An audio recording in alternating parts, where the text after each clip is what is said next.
So I think we can get started. And so the thing that we learned last time was that one of the pillars of general relativity is the principle of equivalence. So we built the fundamental equations that we were able to write down last time, which was the equation for free fall, out of this fundamental principle, which I will repeat again, asserts that in an arbitrary gravitational field, right, you can find a special coordinate system, which is a so-called freely falling coordinate system, in which the laws of special relativity apply. So in that coordinate system, right, which we denoted by, so we have a general coordinate system, right, and then we have this coordinate system labeled by xi alpha, which is inertial. The point of the equivalence principle is that you can always find such a coordinate system, the freely falling one, where gravity is absent.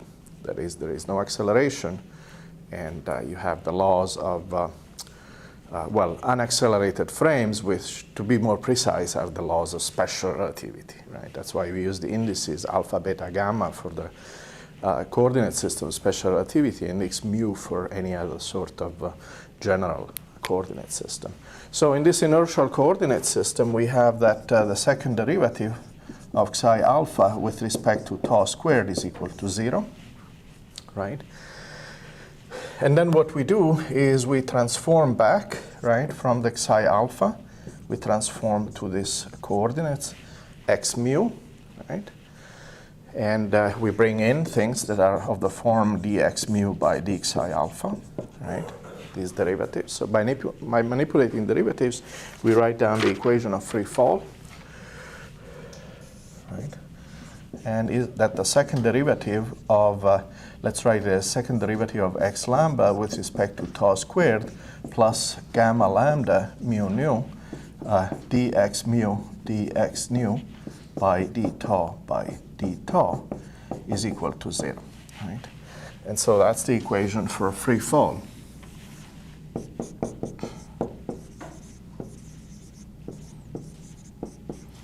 Equation for free fall, or also called sometimes the geodesic equation.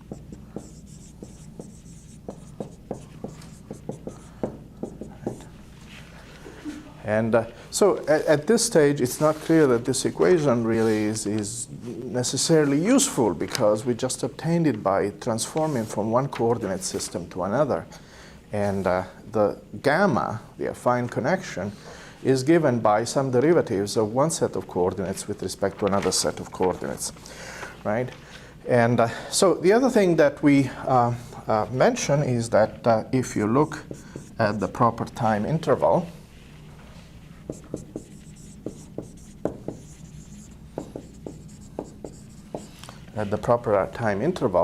this, well, in the freely falling frame is given by this metric eta alpha beta dxi alpha dxi beta. So this is equal to minus eta alpha beta dxi alpha dxi beta, right? But in a general frame, it is minus g mu nu, which will depend on x, times dx mu dx nu, right? So there is a relationship between the proper time and the metric, and the metric is related by this change of coordinates from the xi to the x, right, as we discussed last time. Now, the other crucial ingredient that we derived in the previous lecture was the fact that you can write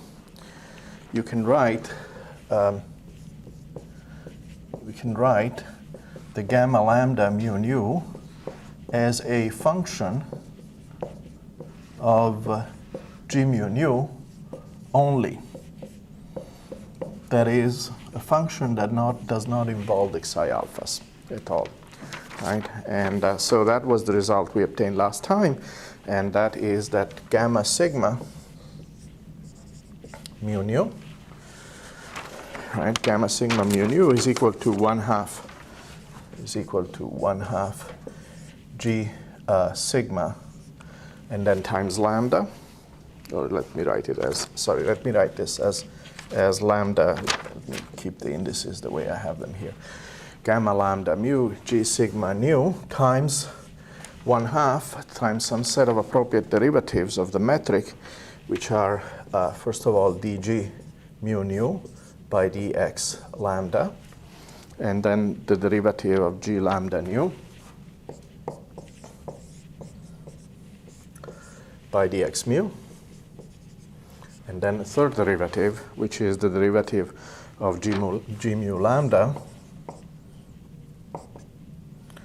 derivative with respect to dx nu, dx sigma, sorry.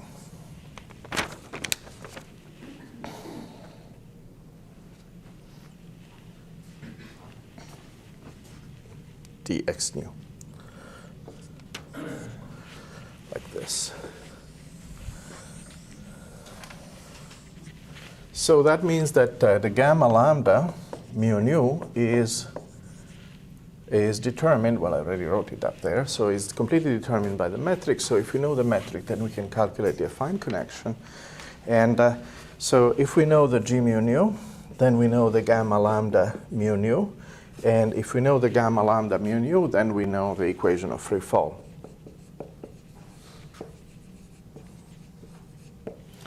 We know this equation of free fall, so that means that we can now go and put that in there and solve this equation, right? So again, the issue is whether this is of any use, right? Because do we learn anything new that we didn't learn, that we didn't know before? And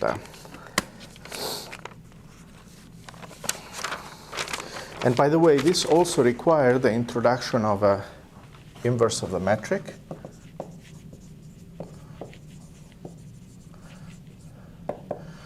Right? So what we would denote as g to the minus 1. In this case, it has the indices upstairs.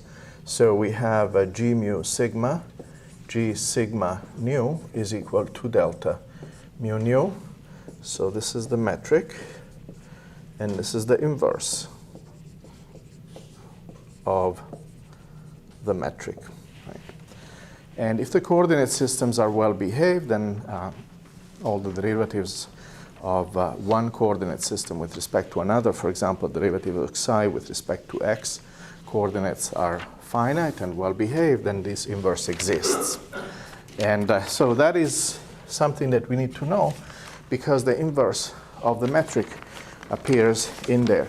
Right? So you wonder how you're going to remember these indices and the way they're placed. Well, let me show you that there is a certain pattern, right? There is a certain pattern because, for example, if you take these two indices, lambda mu, which I'm going to write in blue, lambda mu, right? Then we have here the lambda, and here the mu, and here again the lambda, and here again the mu, right? And then we have the lambda and mu. Remember, the metric is symmetric, so you can order the indices any way you want.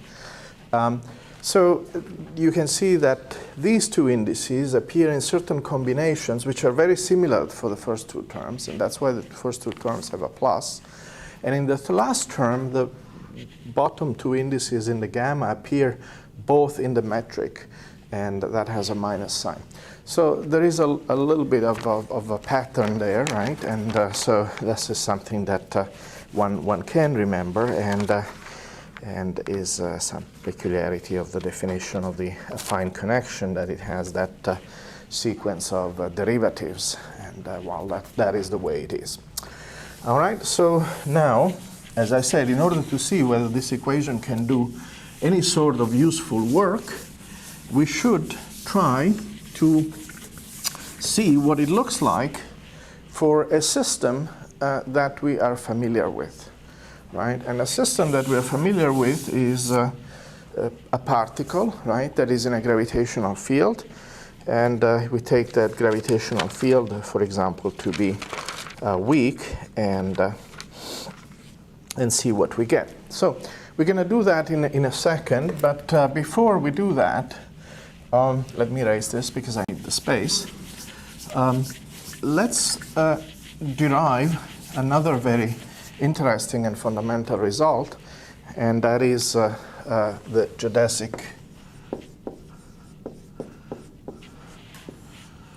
the form of the geodesic that arises out of a variational principle.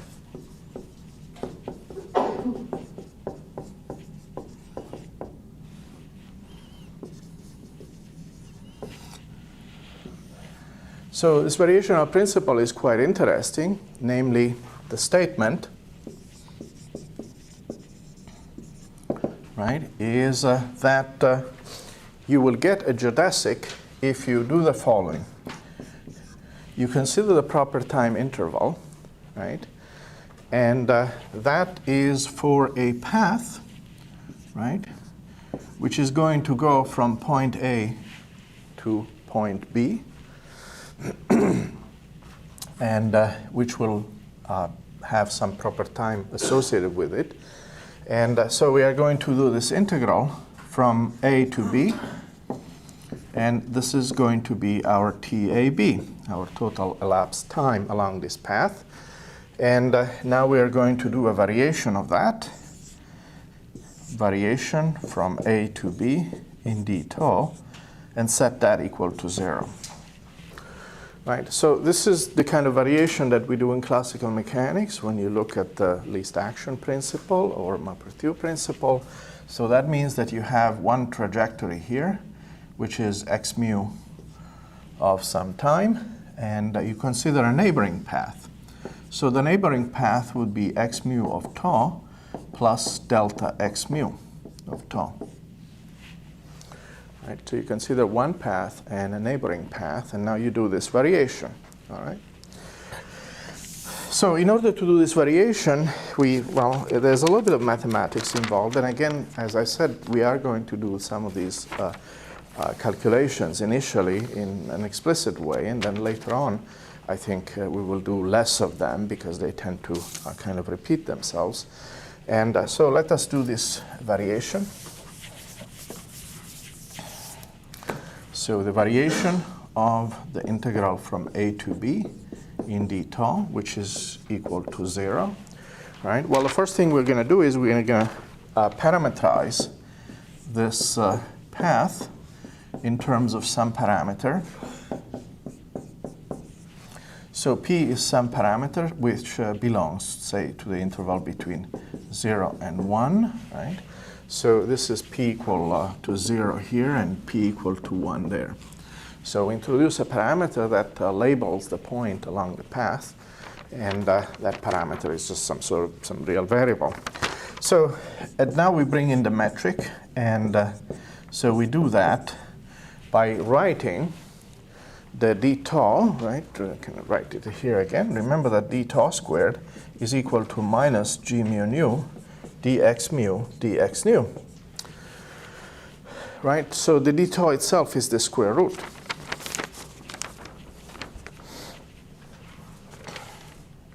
Right? So the tau itself is going to be, right? And let me still have the variation symbol here in front. So it's the variation of the square root, right, of minus g mu nu,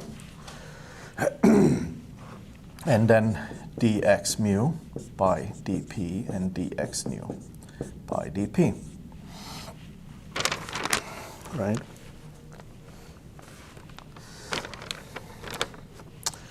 So now when we do the variation, right, we carry the variation symbol inside the integral, and we just vary the square root. And the first thing we do is, of course, the first thing we get out of that variation is a factor of 1/2, because we have the square root, the inverse of the square root itself, and then the variation of what is inside this thing, right? So this is equal to 1/2 times the integral from a to b in dp of 1 over the square root, right, minus g mu nu dx mu dx nu by dp, right, square root, and then the variation of what is inside the square root itself. All right. So the variation of what is in the square root is minus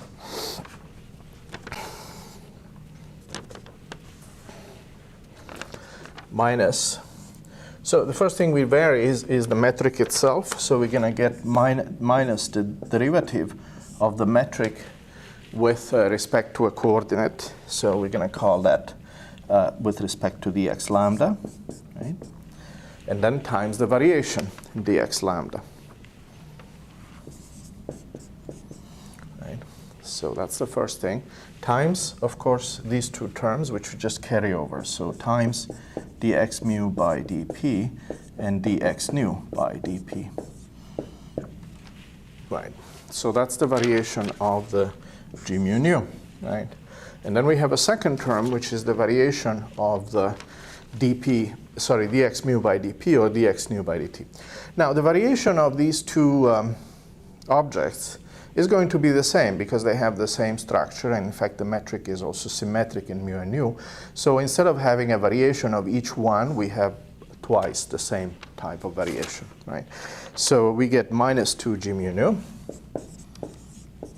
right? And then times the variation of dx mu by d tau, and then times dx nu by d tau, and then close parenthesis. Right. And now what we can do here is that the variation in the variation of dx mu by d tau is the same as d by d tau of, we don't need a parenthesis, of the variation of dx mu. Right? And the reason for that is the derivative is a linear operator, right? So the variation and the derivative with respect to tau commute, right? You can do them in any order, right? So that means that we are going to have d by d tau of dx mu in here, and then times that. Right? And so what do we do at this stage? Well, we do what you usually do already in classical mechanics, where we do the variation with respect to q and q dot. Right? You do remember that you vary with respect to q and you vary with respect to q dot. And this you can write as d by dt times the variation in q. Exactly by the same argument we have there, we can interchange the derivative with the variation, right? And so in classical mechanics, after we have done this, this manipulation, we then integrate by parts. You remember that? Right? So this is by parts.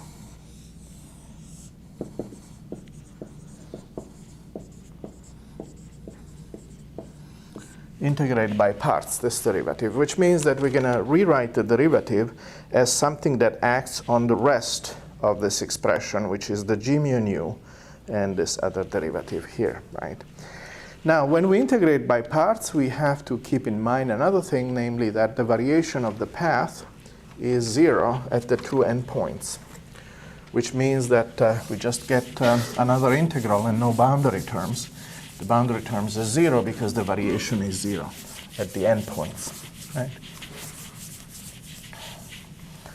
Right, so the variation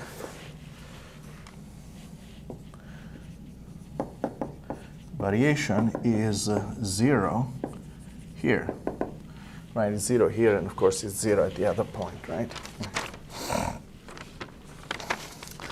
Now, the other thing we're going to do is actually get rid of all the dp's, right?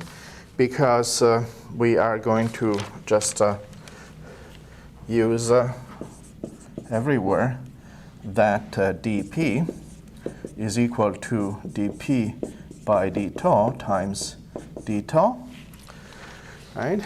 And when you do that, all the dp's actually go away, and you can rewrite this just in terms, again, of the proper time.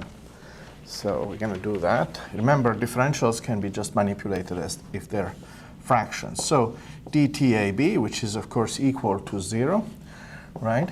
So we're going to rewrite it as an integer in d tau from a to b.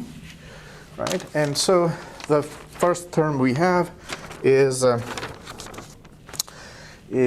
so when we change from p, we pick up this dp by d tau, and that is just the square root. So the square root goes away, and we just have minus. So the first term, Well, the first term, we're just going to leave it as it is. So I'm just going to copy this term over, right? Except we'll have the d tau. So minus g mu nu times, the derivatives, minus the derivative of g mu nu by dx lambda, right, times the variation dx lambda, and then times dx mu by d tau and dx nu by d tau.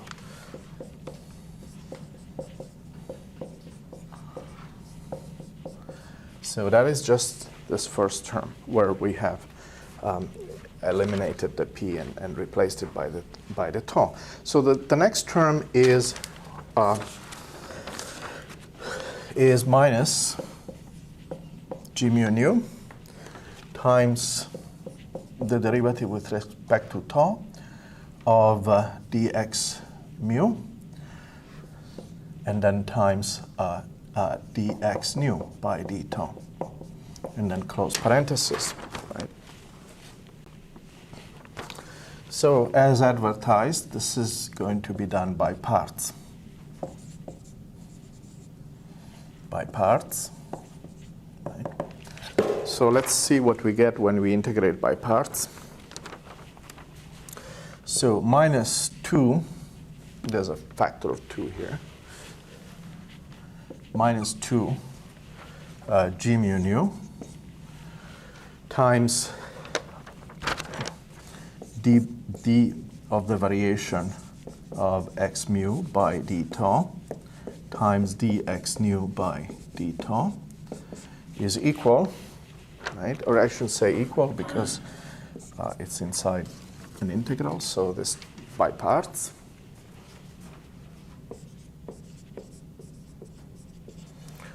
Right? So this is going to be equal. Well, we are going to have two terms. One where the derivative acts on g mu nu, and another one where the derivative acts on dx nu by d tau. Right? So, and of course a reversal of sign as well. Reversal of sign because we integrate by parts. So 2 times. So we get the derivative of g mu nu with respect to tau, and that we can write as the derivative of g mu nu with respect to the coordinate x sigma, and then the derivative of x sigma with respect to tau.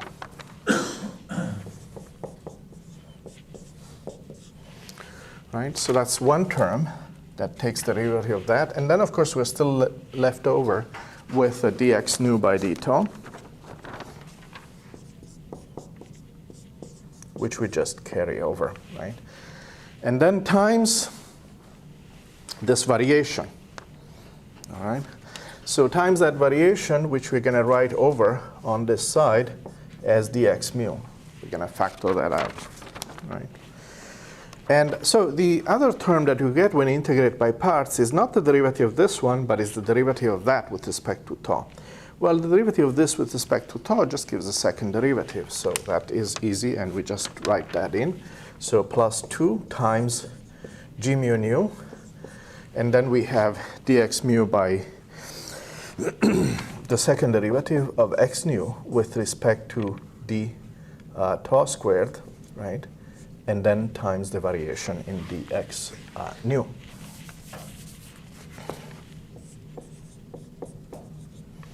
All right, so you can see that this is becoming rather messy, right?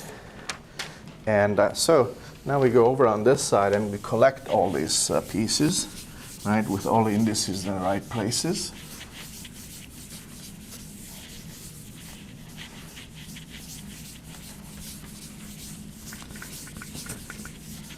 So we collect everything, and we have that, so that's 0, right?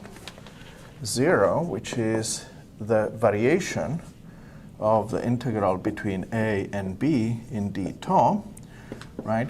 So that is equal to 3 terms, right? So the first term is this one, and then we have these 2 additional terms. And what we want to do in each case is isolate this variation dx lambda, which is nicely isolated in the first term, and is also nicely isolated in the remaining two terms. So we can write this as some sort of gigantic bracket with various things inside. So we still have the 1/2, right? Because the 1/2 was there at the beginning, and in fact it should be here again. So it's 1/2 times the integral from a to b in d tau, and then there is this gigantic curly bracket. So the gigantic curly bracket has the minus g mu nu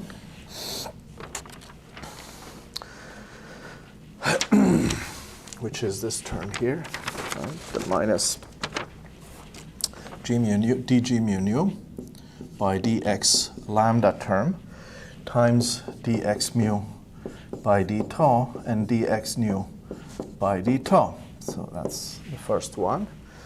And then it has the remaining two terms, so plus 2 times the derivative with the indices we have there, gamma lambda nu, derivative with respect to x sigma, and then times dx sigma by d tau and dx nu by d tau.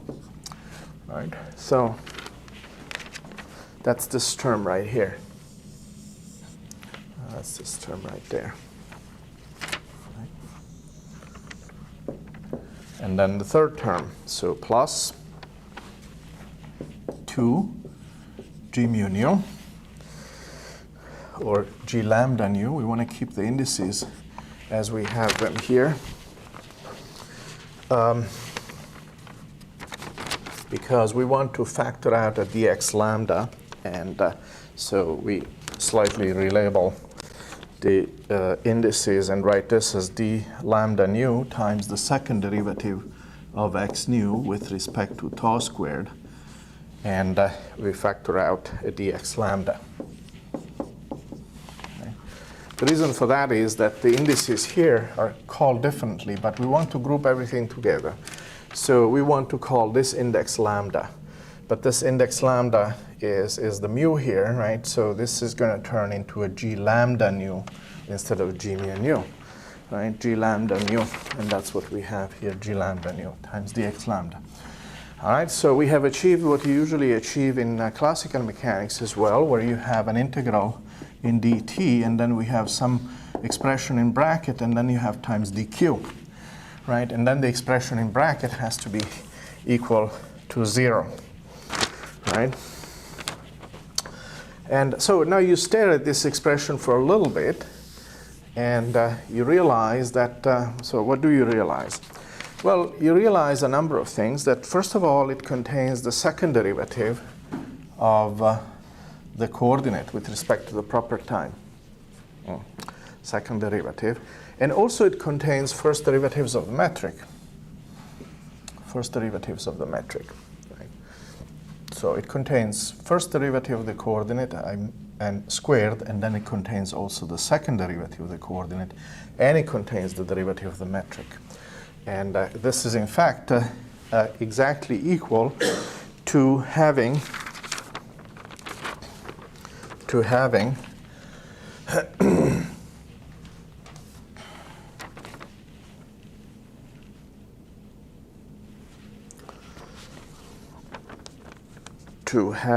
the integral from a to b in d tau of the second derivative of the coordinate with respect to tau squared plus the gamma nu mu sigma times dx mu dx sigma by d tau, like this, and then with a metric factored out of the type g lambda nu times dx nu, dx lambda, okay. So let's check everything here, index nu, mu sigma, index nu is contracted with this, and index lambda is contracted with that. Remember, the metric is symmetric, so g mu nu is equal to g nu mu. And so you get that these two things are identical by using the definition of gamma lambda mu nu, right? Remember, gamma lambda mu nu was written in terms of various derivatives of the metric, and they are precisely the derivatives you have here, because you have a derivative here and you have another derivative here, and they both multiply these velocity terms, right? And so these, right? So those two terms are in fact exactly the same as this one. So these two terms are exactly the same as one that contains just a gamma, right? And of course, this term over here is the second derivative one. Right? Is that one. So why is it that here we have just two terms that contain a derivative, and in the gamma you actually have three derivatives? Well, because of the symmetry, you have that two contributions from gamma give the same result, which is this one. That's why there is a factor of 2 here, right? So it's exactly the same. And so what does that mean? Well, it means that in order for this variation, right, to be 0, right, and this variation is done for an arbitrary dx lambda. So this dx lambda is arbitrary. This dx lambda is arbitrary, so it can be anything you want. Then for this variation to be 0 for an arbitrary dx lambda, then it means that the expression in parentheses has to be 0. The integrand has to be 0.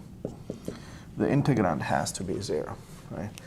And so that means that you get, right, from this variational principle, you get the equation of free fall.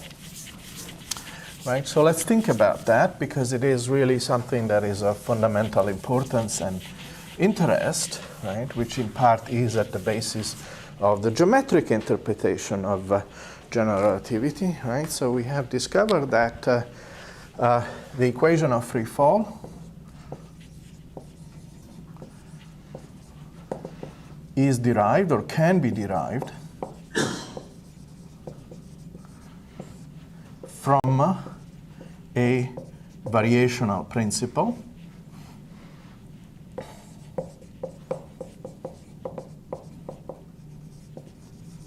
right, from a variational principle. And that variational principle is that the variation from A to B in d tau is equal to 0, which means that the particle will follow the path of least time, or extreme time.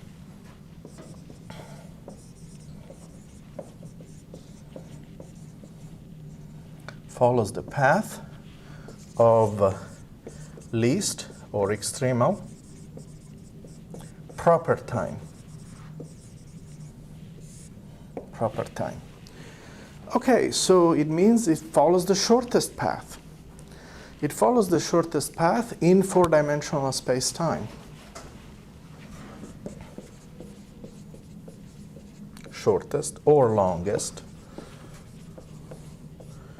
path in 4D space-time.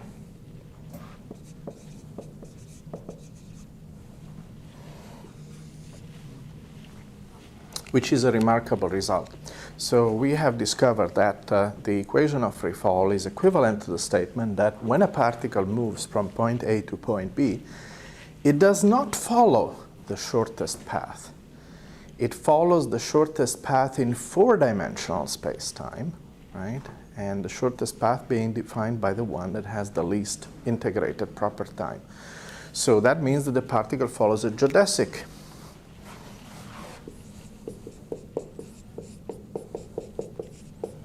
Right? It follows a geodesic, but in 4D space, in 3+1 dimensions, right? The time comes in a crucial way, right? So now we're familiar, of course, with the concept of geodesics when you talk about the surface of the Earth, right? Because when you talk about the surface of the Earth, when you have a curved surface, right, North Pole and South Pole, then of course there is a notion of a geodesic there, right, originally introduced already in the 17th century. That is, if you have a point A and a point B here, right, then the geodesic is the shortest path that connects the two, right? And so there's an arc that connects those 2 points. There are many other paths that connect those 2 points, but they're not the shortest one, right? So there's many other paths that will connect point A to point B, but there's only one that is the shortest. There are 2 that are extremal, because of course there's the shortest one and there's another one which is the longest one which goes around. Okay, they both satisfy that the variation is equal to 0. So the remarkable thing about this result, right, Einstein's result, is that this equation of free fall, right, which was obtained by just changing coordinate system, in fact has a geometric interpretation. It follows from a variational principle, and that variational principle you might think could be fairly complicated, but in fact it is just about the simplest you can think of, because it says that the shortest proper time is the one that is relevant for the physical path. So that is quite amazing, and so it is a very fundamental result, and because of that I spent the time to actually show you how this variation is done. Because you would think that when you vary an object like this, that you would get something very simple and innocuous, right? That this would be very simple and innocuous, but it is not, because in fact you can see that when you go through the variation, you get all these different terms, and it's actually quite, a little bit more complicated than what it looks at first. And you do get a rather messy expression, and that rather messy expression contains precisely this affine connection, precisely this thing that we had before, and the equation that you get out of it is precisely the equation of free fall. So you have 2 different ways of looking at the same result. One is the kind of dynamical equation of free fall that arises from changes in coordinate systems, right, going from an inertial one to an arbitrary one. And then you have this other point of view, which is geometric. It says, oh, well, I can tell you what path the particle will follow. It will just follow the path that has the least proper time, right? And so it is a remarkable result. And in fact, we can say that this is one of the first, it is one of the first pillars, right, of general relativity. Because if you think about it, we can already see where it is leading us, right? You can see where it is leading us, because we can now visualize what Newton had in mind. Namely, Newton had in mind that you have the sun, right, and you have the Earth, and the Earth is going around some sort of orbit, right? And the reason why the Earth is going around that elliptical orbit around the sun is because there is a force, right? There is a force, and that force is the force that Newton wrote down, right? It involves the 2 masses, the gravitational constant, and 1/r², and it is directed towards the sun, right? So in Newton's picture, right, you have a force, F, that is pulling the Earth towards the sun, and of course the sun also gets pulled towards the Earth, so it's kind of mutual, right? And if you think about what is coming out of this at this point, is a completely different picture, because the picture that Einstein has is that, well, of course the Earth still goes around the sun, right, in an elliptical orbit, right? But there is no mention of force, because we can rephrase what we just learned by saying that the Earth will follow the shortest path in space-time.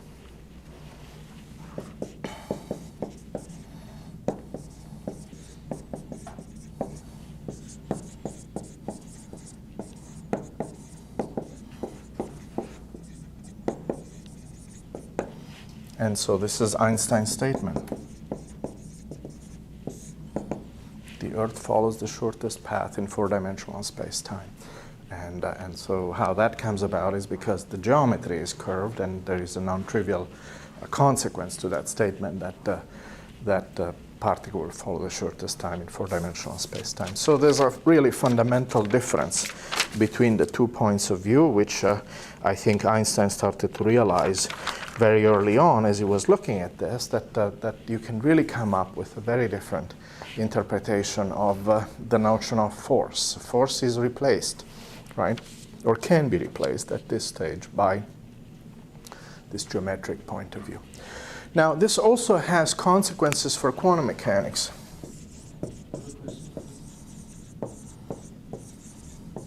Yes? Curvature of space is a consequence of the mass or the speed.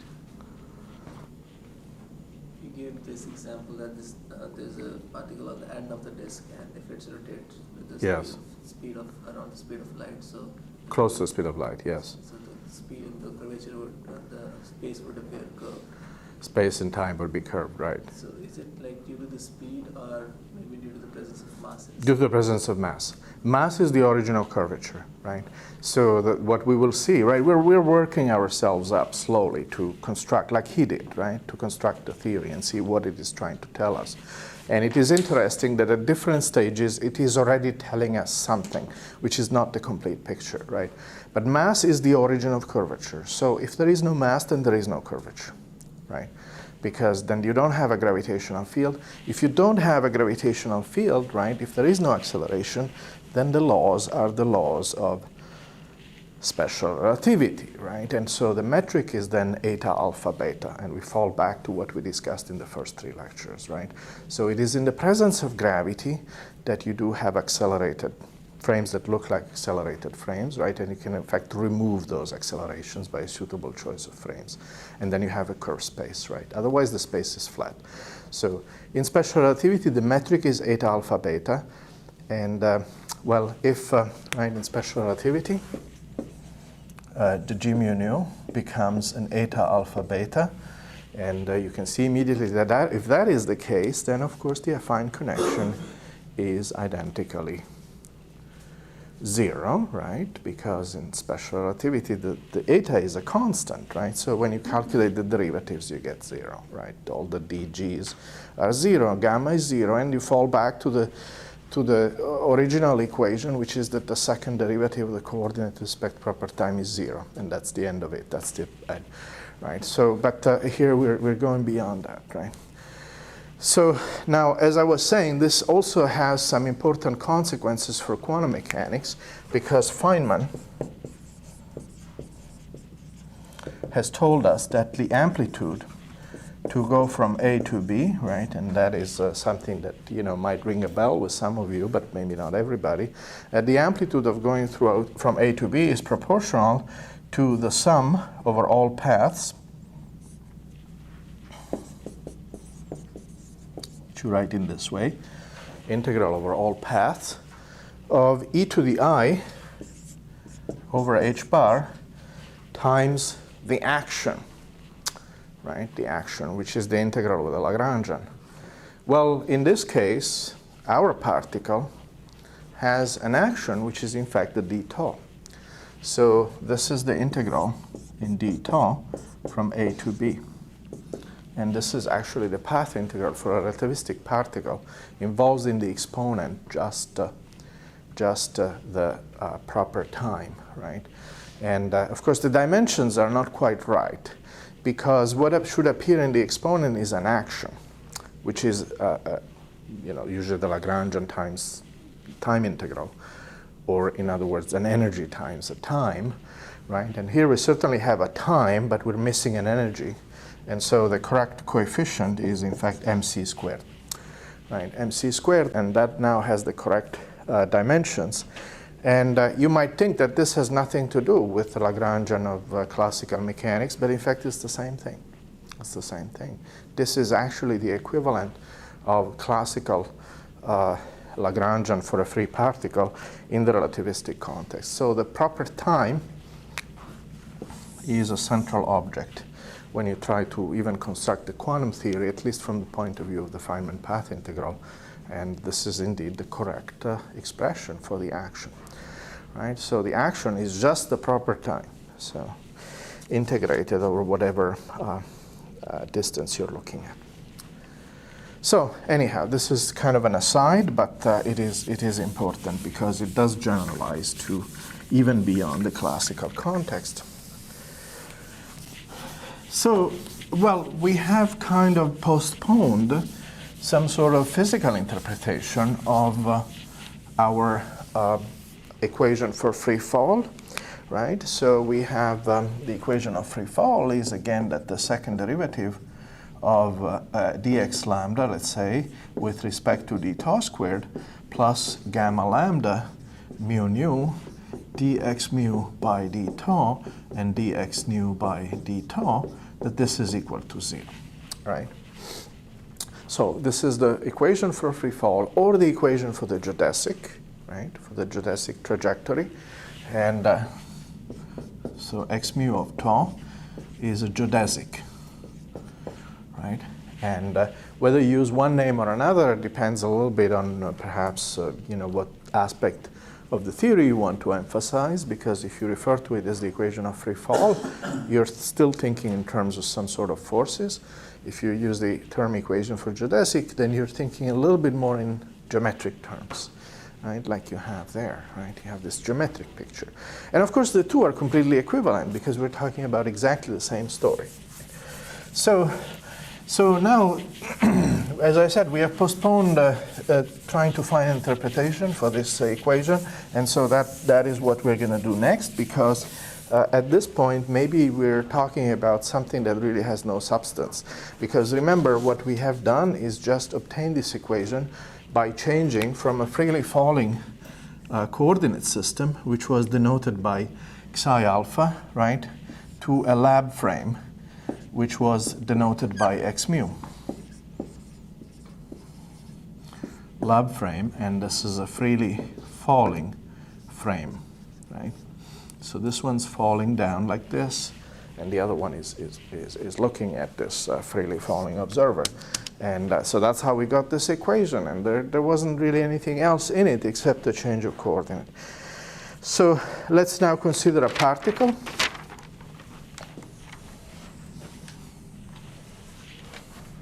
One particle, right? And let's say that this particle is moving.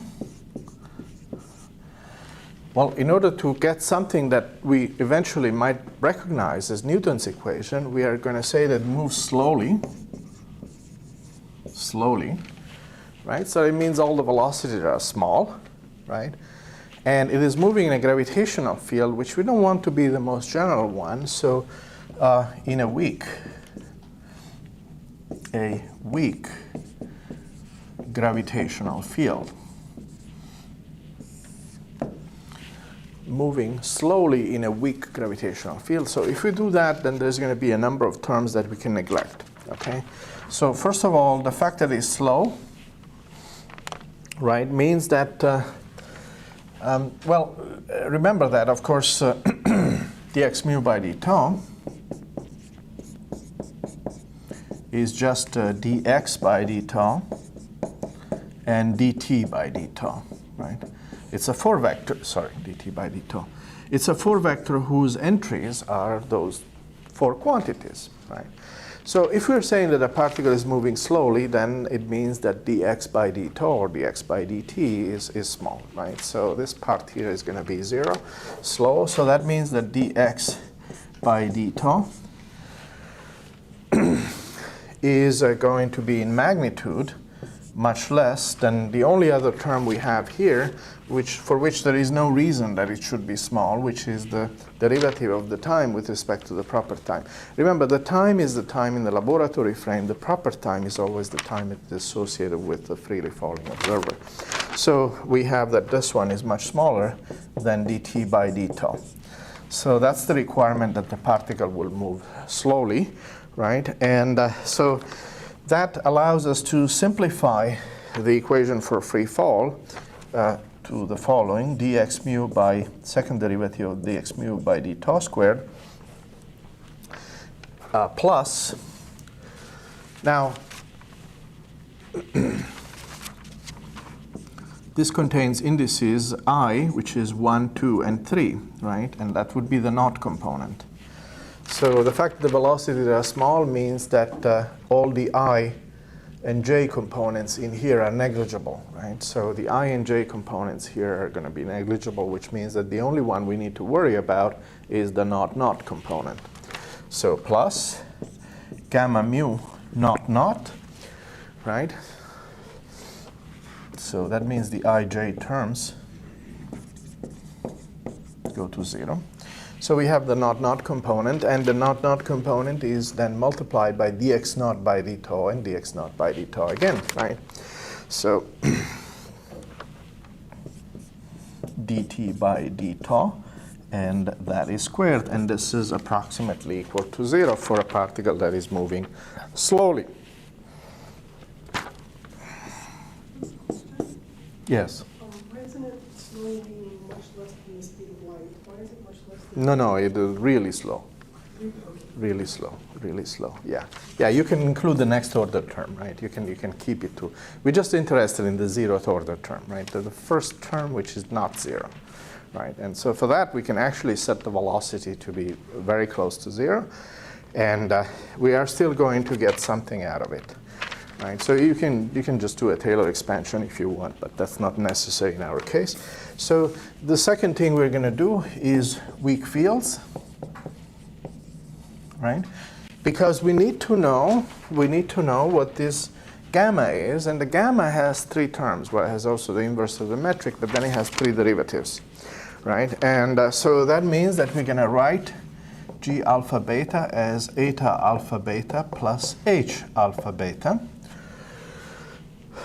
So we're going to set like this, and so this is going to be the flat special relativity type of thing, right? So this is going to be -1, 1, 1, 1, and then 0, right? And h alpha beta is going to be something that is very small,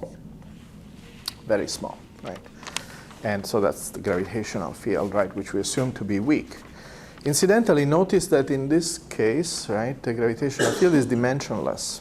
It's a dimensionless field, right, because it has to have the same dimension as the flat metric, which is, of course, just a matrix of numbers, right? And so, therefore, we now look at what gamma alpha naught is, right? Now, do remember that gamma, right, in schematic form is 1/2 g to the -1 times dg plus dg minus dg, right? It has these 3 terms, okay? And we're interested again in the leading term in h. So the dg, when you take the derivative of the metric, well, this gives 0 because this is constant. So you get dh. So you get a derivative of h, and so there's going to be 3 derivatives of h here, and that is already of order h, right?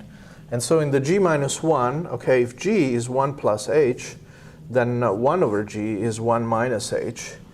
And we already have here terms which are of order h, so we don't need to worry about the terms of order h when you take the inverse of the metric.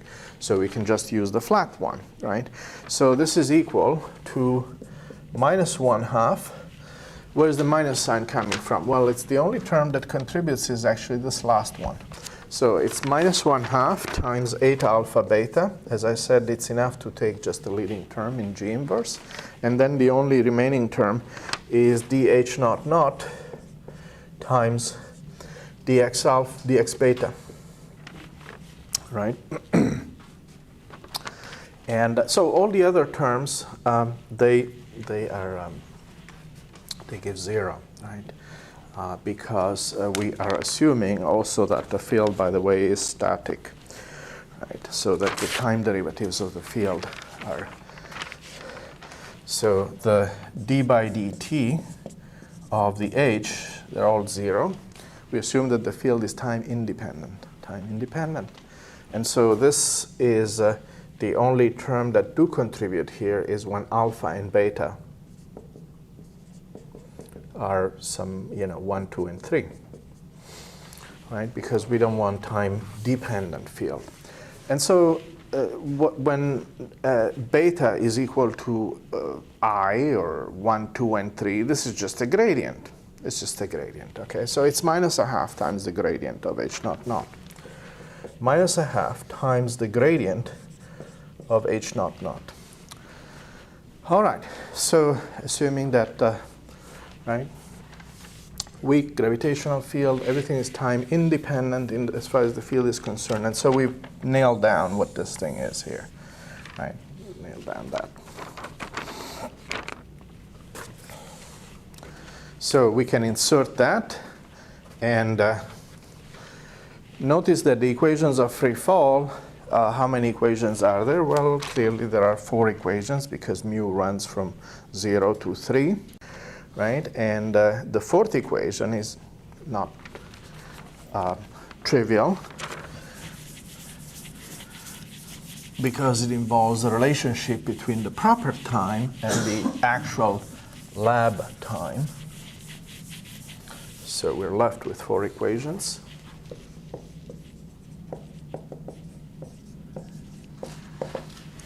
Right? And so the 4 equations are the second derivative, writing in components. Second derivative of x with respect to tau squared, right, is equal to this thing, which was minus a half times the gradient of the h naught naught. So plus 1/2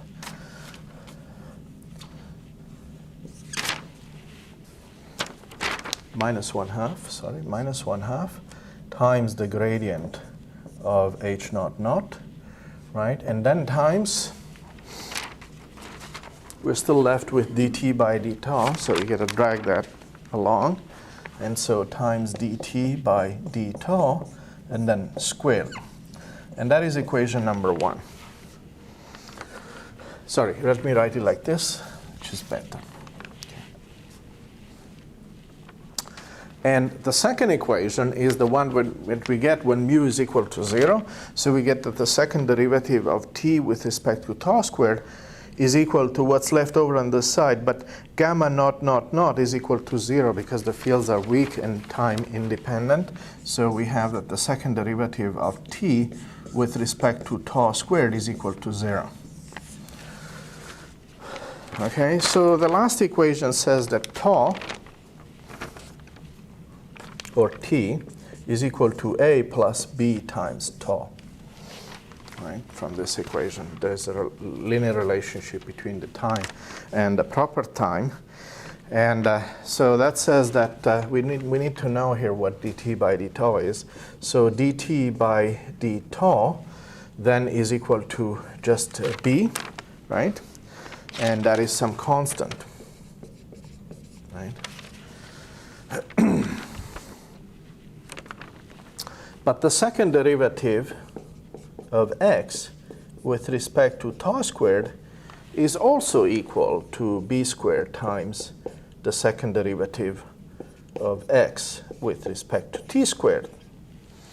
Right? So this second derivative here, right, also contains a b squared. Right? And so on this side we have that this thing here is b squared, and that one also contains a b squared, so the b squared cancels out. And so we get that the second derivative of x with respect now to t and not tau, right, is equal to 1/2 times the gradient of h naught naught. And so the dt by d taus have disappeared, and that's all we get. Okay? And so that is very nice because now it starts to become kind of recognizable. No, it can start to become recognizable because it looks like Newton's equation.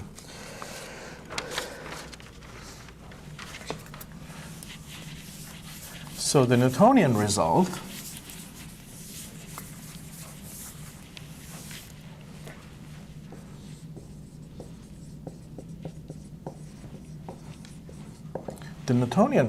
is that the second derivative of x with respect to t squared, well, that's f equal ma, right? And so that should be equal to minus the gradient of the gravitational field. Remember, the gravitational field, we took the mass out of that. And so normally there would be a mass here in front and would be another mass on this side, but equivalence of gravitational inertial mass makes those two things go away. Right? So normally there would be an m here, and there would be an m there, and the two m's are just deleted. And so with our notation, that is what we should compare, right? And so that, of course, tells us, right, something new and very interesting, and that is that the naught component of the metric. Now remember that the metric was g alpha beta, right, was equal to eta alpha beta plus h alpha beta, where this was considered to be small, right, a small contribution. So when we're talking about h naught naught, we're talking about some piece of the metric, and in particular the naught naught component when the field is weak. And so because of the relative minus sign and because of 1/2, this tells us that h naught naught is minus 2 times the Newtonian potential, plus, of course, possibly a constant, right? Because the constant would drop out when you take the gradient, right?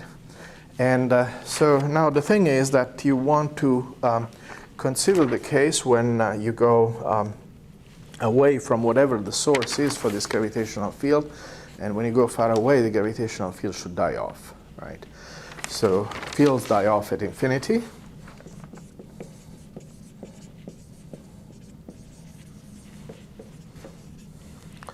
And if the fields die off at infinity, then you would expect that this constant be equal to 0, right?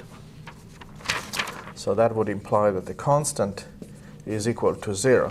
Why should the constant be equal to 0? Well, because if the constant is equal to 0, then at large distances from whatever the source is for the gravitational field, then the h naught naught will be 0. Is that a good thing or a bad thing? Well, if the h naught naught is 0, far away from any source, then the metric will become the one of special relativity, and that kind of makes sense, right? So when you go away from whatever source of the gravitational field you have, then there is no gravitational field, and you should fall back into special relativity. So that is kind of a boundary condition, right? So the boundary condition is that this constant is equal to 0, right? And so we can translate that back into the g naught naught, right?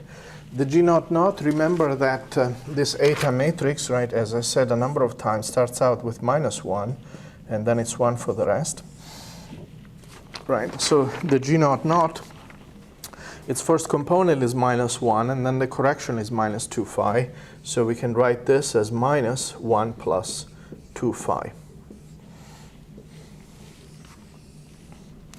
And so that is now a fundamental result, right? It's a fundamental result because what it has allowed us to establish is a connection between the equation of free fall, right, and what appears in it, which is the gamma and therefore the metric, right? We've established a connection between the metric that appears in the equation of free fall and the gravitational field, right? Now we know that that there is this connection, and that connection is incomplete, right? It's incomplete because at that stage we only know what the naught naught component of the gravitational field is supposed to be, and so we have no idea what the Gij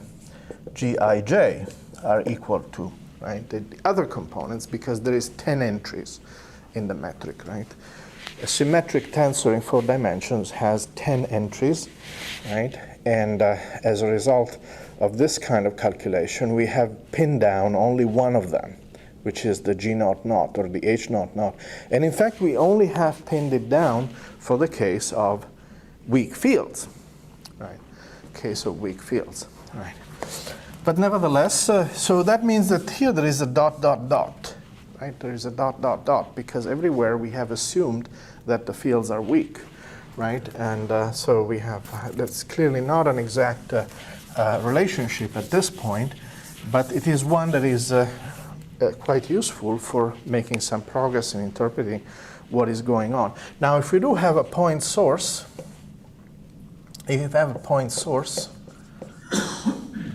right, then we know that phi right, becomes mg over r. Right, then gravitational potential has this expression. Remember, we take out the mass of the probe, if you want, right? So if you have a point source at the origin, and there is a gravitational field that is coming out of that, and so the strength of the gravitational field is given by the gradient of that thing here. So if we have simply a point source, then g naught naught is equal to minus 1. And now the other thing that we have to be careful about is that there is a minus sign because the gravitational field is attractive. So we get minus 2 mg over r. Right, so if we have a point source, then that is what we get. But the argument, of course, is a little bit more general because in the derivation we didn't say anything specific about the field phi, right? And, well, of course, this now raises some other interesting questions, because one of the interesting questions it raises at this point is that if indeed that is correct, and again, of course, there's going to be plus plus dot dot dot, right? Because we are working in the weak field limit, right? But if we take just what we have, then there is, of course, the possibility that the g naught naught at some point could be equal to 0. It can't vanish, right?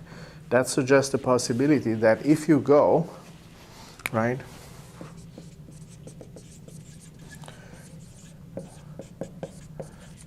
that if you go to radii or distances which are sufficiently small, then, and they should be comparable to this combination, right, that is twice the mass of the object, say the sun, for example, times Newton's constant, right? And if you go to distances which are comparable to that radius, then the g naught naught, the metric, could vanish. And of course, if the metric vanishes, then we do have strange things happening, right? Because remember that the proper time interval was equal to minus squared, was equal to minus g mu nu times dx mu dx nu. So this could be 0, right? Well, not all of it, but some components are 0, right? And those components determine time intervals because the dx naught is the time, right? And so strange things can happen, and that is precisely what happens for a black hole. Right? Precisely for a black hole, you have this g naught naught that vanishes at the horizon. So we see here already that something interesting could happen. If you go to distances which are small enough. Of course, in Newtonian gravity, there is no 1. Right? In Newtonian gravity, you just have a phi. But here you have this combination. Right? And of course, Feynman speculates in his book about where the 1 is coming from and whether it should really be a 1 or not. Right? And the possibility that actually that 1 arises because you are choosing a specific system of units. You can always rescale the time so that the first term here is 1 as opposed to some other number. And so he goes into a discussion of what eventually must determine the magnitude of the metric, whether it really is sensible to have a metric which goes to the flat one at infinity, right? This is an interesting question because I said in this case that if you go away from any source of the mass, right, like the sun here, right, that if you go at infinity, then you should get back special relativity, right? That you should go into the metric 8 alpha beta, right? And that seems at first a very sensible concept. But in fact, we do know that in the present universe, if you go to very large distances, you get even more mass and not less, right? So whether you should actually get this flat metric at infinity or not is not clear. In fact, we might think that because of the huge amount of the mass distribution that is at infinity from all the galaxies and so forth, that the metric will never go to the flat value, right? Will never go to the flat value, but it will go to some constant that is related to the mass distribution in the universe.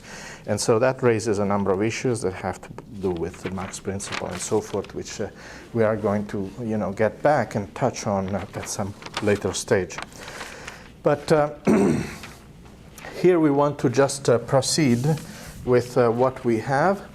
And so one of the things that we can do is at this stage, because we have this very interesting relationship between the metric and the gravitational field, right? Perhaps I should write, again, another thing that we need to remember is that, so the metric is the gravitational field.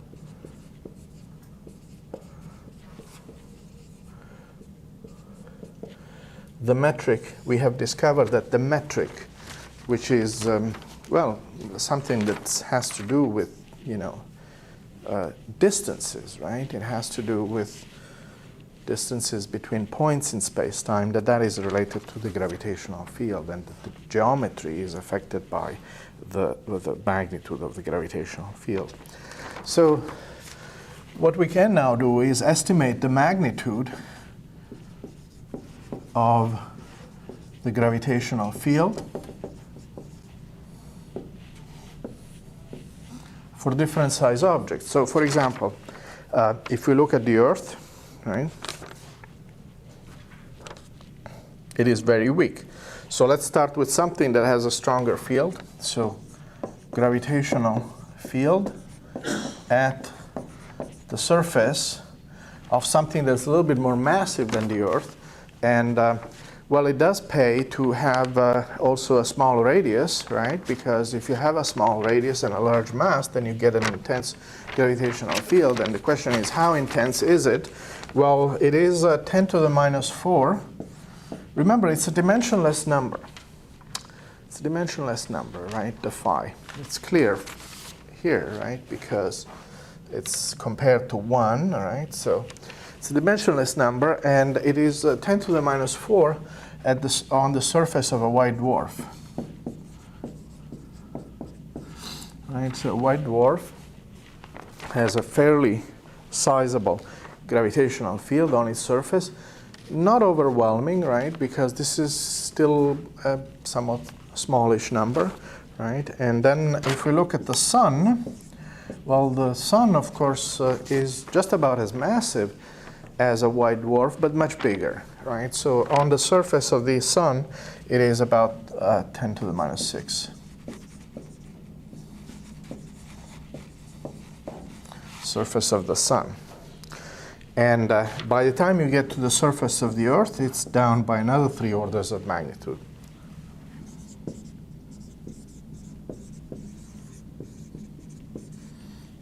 Surface of the Earth is 10 to the minus 9. And, well, the next step would be to consider what it is on the surface of something like an atom, right? And a surface of an atom, it is just ridiculously small. It's 10 to the minus 39 on the surface of a proton, right? So if you take r, right, this distance r, to be a Fermi, right, which is 10 to the minus 13 centimeters, then at distances of the order of Fermi, with the relevant mass being the mass of the proton, right, about 1 GeV over c squared, then you get that this field is really very, very tiny. Right?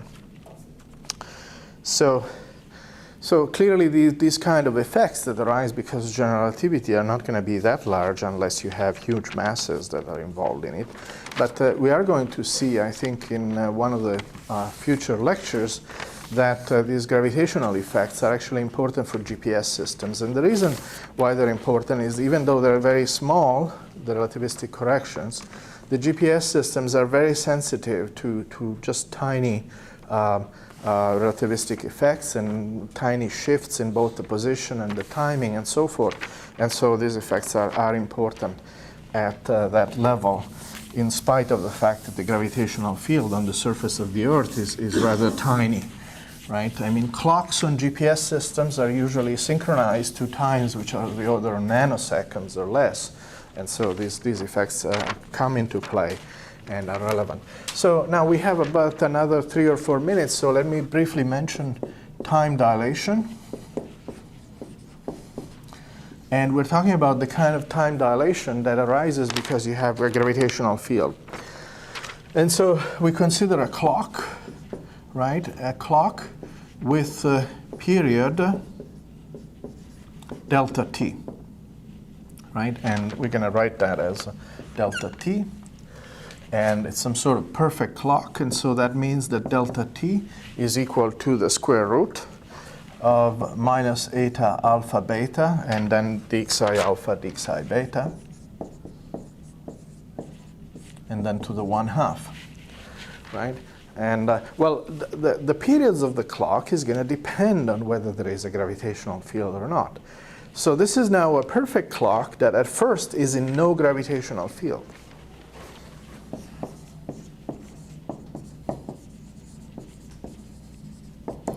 No gravitational field. And in fact, no such clock usually exists, because if you have a clock on Earth, it's going to feel a gravitational field. So this is some ideal clock that we placed, way out away from the solar system in a region where the gravitational fields are completely negligible. And so it's some sort of ideal clock. And eventually, of course, this expression will drop out. We'll get rid of it. And so now we consider a clock in a gravitational field itself. And if it is placed in a gravitational field,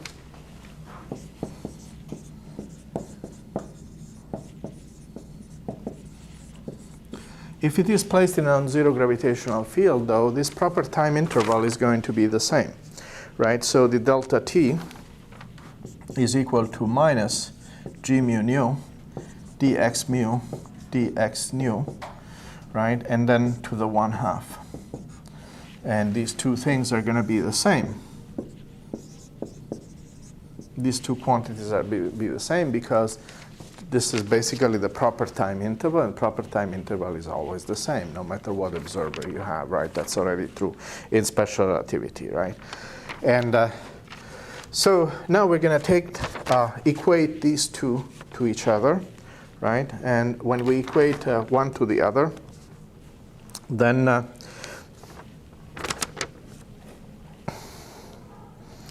then what we can do is we can take the ratio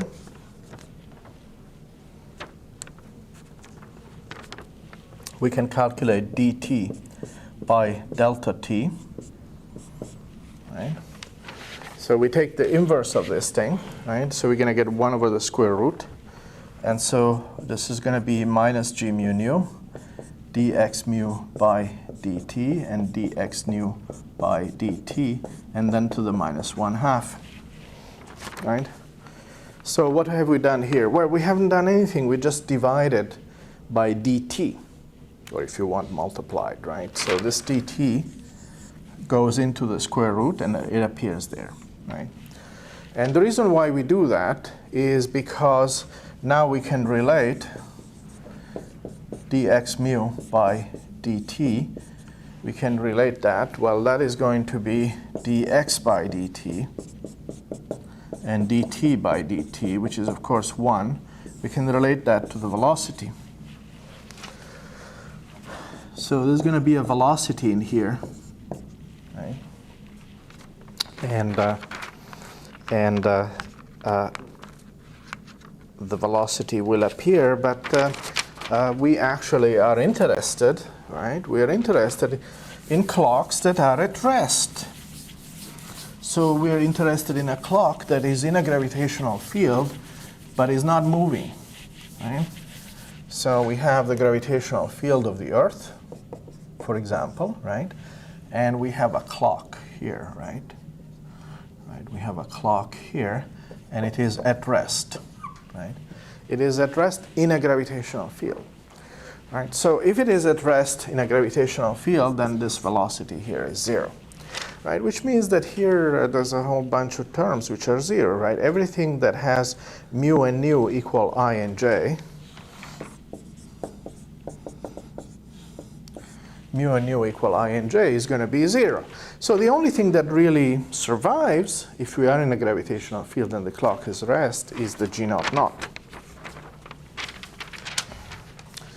And so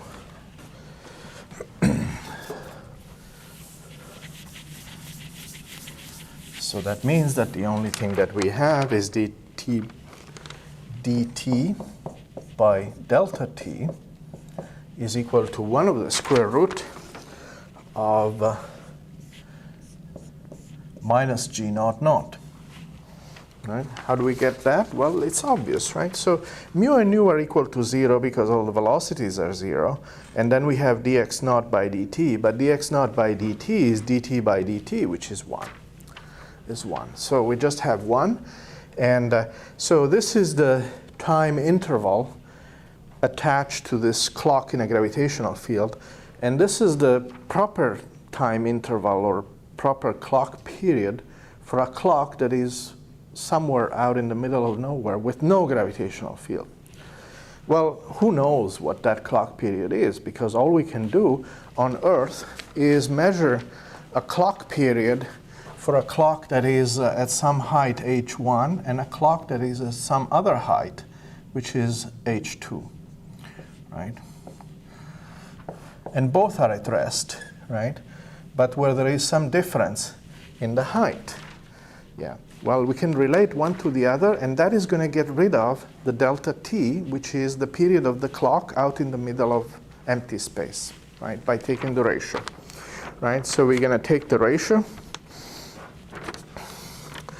So we have that dt2 divided by delta t is 1 over the square root of minus g naught naught at the point 2. Right.